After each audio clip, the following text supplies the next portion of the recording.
Good morning.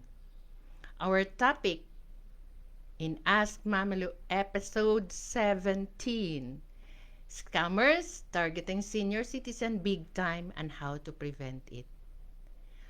I found the need to discuss this because we know a lot of people who fall into online scams nowadays, and I have observed they like to target senior citizens. The reasons are the following. They are not savvy. They can click a link and they may not know of. Now, once they click that link, there is something that gives access to the information. They have also more time to answer calls, text messages, because the senior citizens are retirees, right? So they have more time. So these are the reasons why they are really the target of the scammers. Example, from my experience, a friend on Facebook who is also a coworker in a local government unit asked my number. Few minutes later, an OTP was sent to my number, one-time PIN. He then asked me to text him the one-time PIN that was sent to my number. Good thing my daughter saw this message and replied, "We don't send OTP or one-time PIN to anyone." Later, we found out that my friend's Facebook was hacked because I was trying to contact him. And then he said, "I'm sorry, ma'am, my Facebook was hacked." They have also lifetime savings, the senior citizens, no? They own their home. Oh, number 3, they have a lifetime of savings. No, the scammers know about that. Their home, they own their own home and a promising credit score. Usually because the senior citizens have this back-to-back arrangement, no, with their, if they have credit cards, all this stuff, they have this back-to-back, no, it is funded, their access to credit card.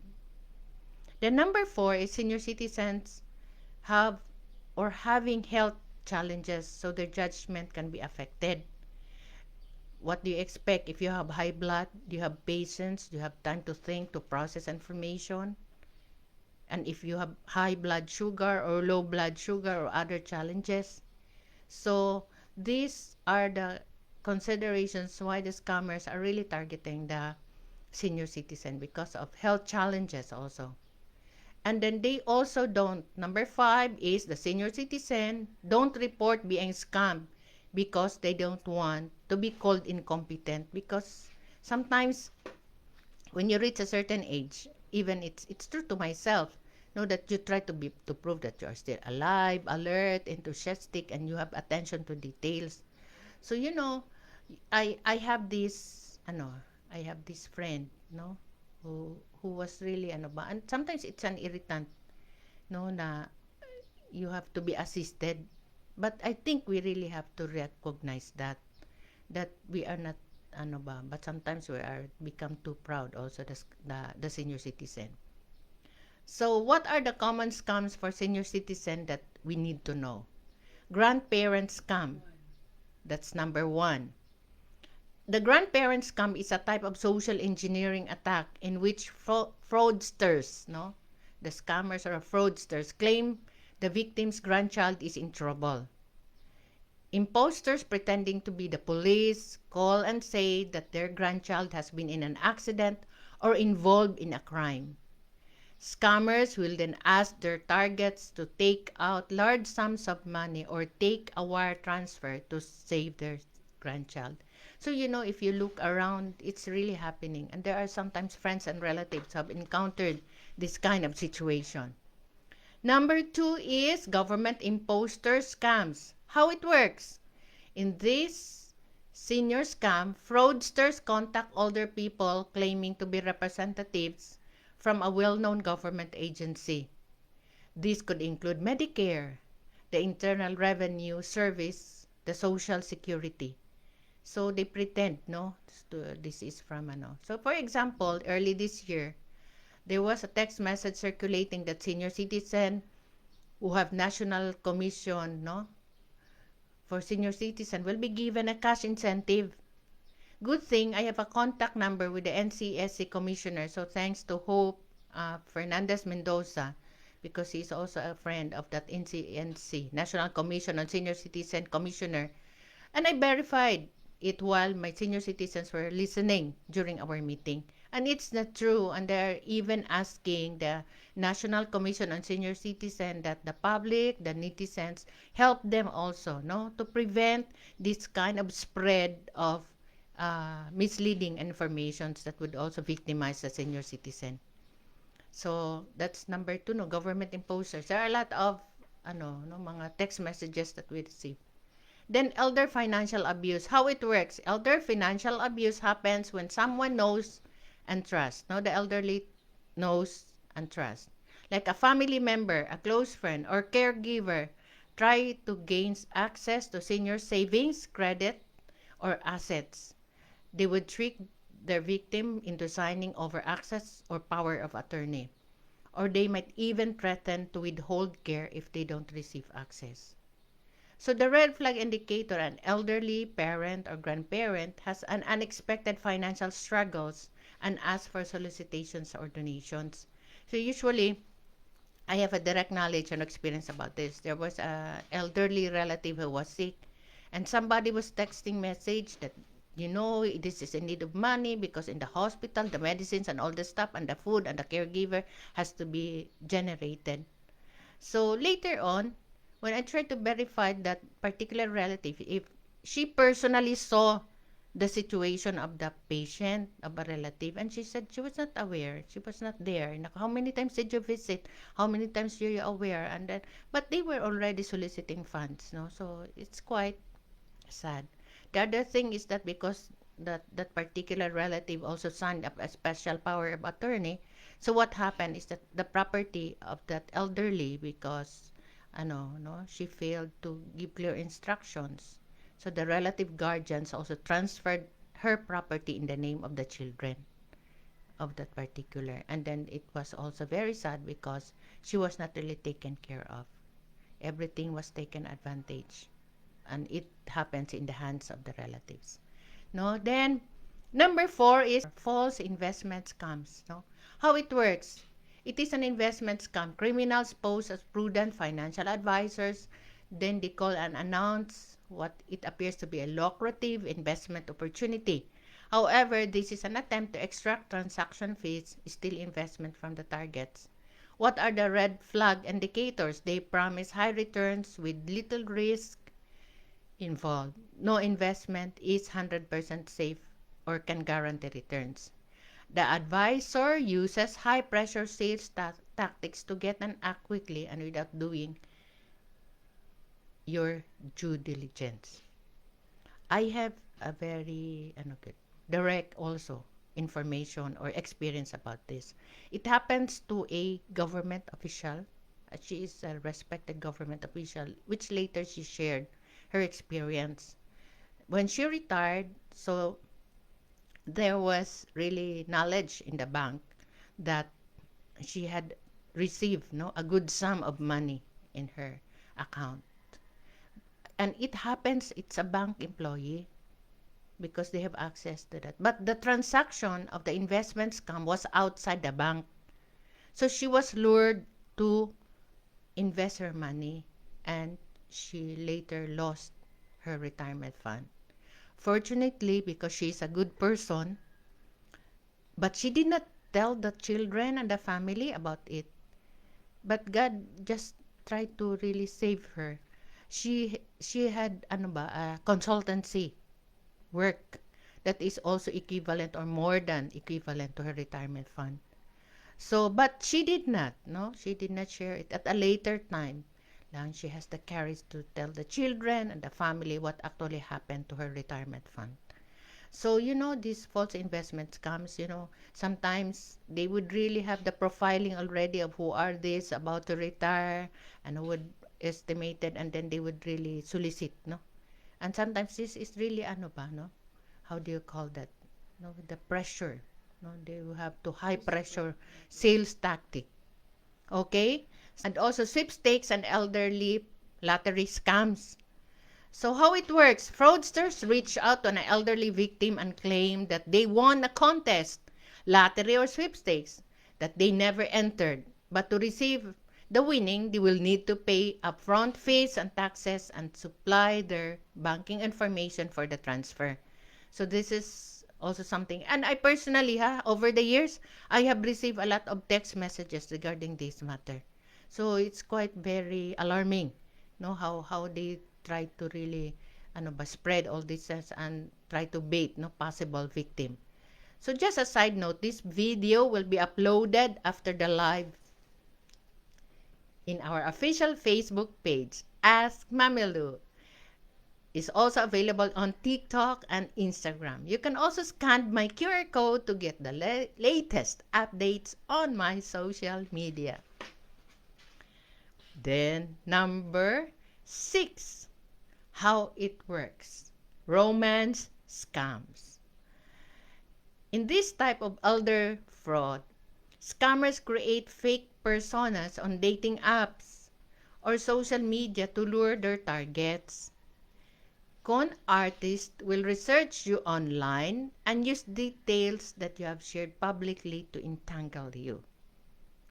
Once they establish a rapport, scammers begin to request money, often in the form of gift cards, travel expenses, or healthcare costs because, they are sick or members of the family is sick. No, and we can even see that in Facebook. No, there are already accounts of stories of these romance scams involving the senior citizens. So Ask Mamilu is also available on YouTube. So please like and subscribe if you want to support this advocacy. So thank you for not skipping the ads. Any comments? So what can a senior citizen do to prevent from being scammed? 1, you need to accept, or we need to accept, that we are no longer the same person as we are 20 to 30 years old, and we need help when it comes to this matter. Number 2, make your transactions offline most of the time, if possible. Talk to your bankers when you make a transaction or send money to your account. No, they have a special window for us, and they are also trained to engage with us. So, I lost my ATM card. I went to the bank for replacement, and the bank employee, they asked me, "Ma'am, do you know how much is in the bank? How many transactions did you made?" And then they facilitated that. So this is also special training in the bank. So in the event that your bank cannot assist you, I think you have to find another bank. Really. No, because we have special needs and we are also a vulnerable group that has to be served or to be catered by the banking institutions. Then number 3, exercise discernment to get better judgment. One thing that can help me in my thinking from my experience is meditation. Really, I tell you. There are a lot of meditation techniques out there, but I practice the pranic healing meditation techniques. From the meditation of twin hearts and those meditations being done in our practice as Arhatic Yogi practitioner. So the Mindanao Pranic Healing Center is available nationwide and even abroad. So you can just take them. There is also an online meditation in the evening. So you really have to have meditation because sometimes we have to, how do you call that? We have to experience stillness because there are a lot of distractions, a lot of concerns, there are a lot of worries, anxieties, that sometimes all these dark energies will try to overpower us, as senior citizen. So for me, I was able to function relatively well because meditation is part of my morning exercise. So the Pranic Healing Center is also available nationwide, both offline and online, face to face. There is also, just like here in Davao City, we have every Saturday. There is an orientation, healing, and meditation session at the Mindanao Pranic Healing Center. Number 4, Health challenges affects our thinking and judgment call. Really. Because as I mentioned, if you have high blood pressure, you have kidney problems, you have diabetes. So it affects our energy and even the function of our brain. So it's about time to invest on your health, really. So for me, in my case, I take omega-3, something organic, omega-3. No, the source is not in the deep sea fishing, because the omega-3 is also vitamins for the heart, the eyes, and the brain. Then calcium and B vitamins every day. So no excuse. Food supplements a day can keep the scammers away. Plus meditation practice, plus our healthy lifestyle. So it really helps us. So we really have to address our health issues in order for us to function and to to prevent from being attracted to these situations. Then number 5, the reason why we are lured to scam, because senior citizen is experiencing loneliness, grief, aloneness. Our children and grandchildren is away. They have their own lives to take care. They have also their own families to take care. They have their own problems to take care. And sometimes we just feel alone. So the social media has become our outlet for loneliness, right? Mga ka-seniors? You need to go out and become part of the community. Find a new circle of friends, new interest, hobby like gardening, and even dancing. Dancing is a communication to your body and also a communication to your soul. So that's why I'm really very active in advocating that our weekly Zumba would be always a regular service to our senior citizens. And I hope we will expand, because the younger ones are having this Zumba, but the senior citizens, we really have to increase our numbers, and those not so senior, come and join us, because, loneliness and sometimes a short conversations, a coffee and a snacks, banana or bread after the session can really ease us and can make us give us some happy hormones, right? So that is the reason why you are still facing your cell phone, then you would possibly be victimized, no? Then also, ka-seniors, refrain from oversharing in your social media, because scammers are lurking there to prey their victim, and social media should help us, right? So refrain. Yeah, social media is helping us make our lives easier, but we have also to refrain from oversharing, because there are a lot of information naman. It's not worth sharing to the public, no? Sometimes even my best friend at my kuya would remind me, what are you doing? No, it's none of the business of these people to know about it. So we really have to also thank those good feedback. So for us also, it's a red flag. We have some friends who we seems to be oversharing or overwhelmed with certain emotional conditions. So we'll just have to cheer them up and remind them. No? So at least we have to be aware always. Then to prevent other relatives take advantage of your hard-earned money and assets, make your last will and testament now. Really, that is how to prevent, because sometimes you have to do it, especially those who live alone or those who are not married, no, and then you have to make it clear, the last will and testament, because there is a legal process for those remains of your estates to be distributed by the legal heirs. But if you have the last will and testament, it is the legal basis. It is the final order, and even how are you going to be taken care of, no, during and after. So really, no, because relatives, I have even, as he said, some cases in my work with DSWD, because the ATM is already in the grandchildren's management, and then also I think we have also some of my classmates now has to help our teacher, because she is a retiree and very sickly, and then it's under the care of the, how do you call that, the relatives, and then she is not well taken care of. So really, really important, no? It's not morbid to make your last will and testament. Then number 8, encourage open communication with your family.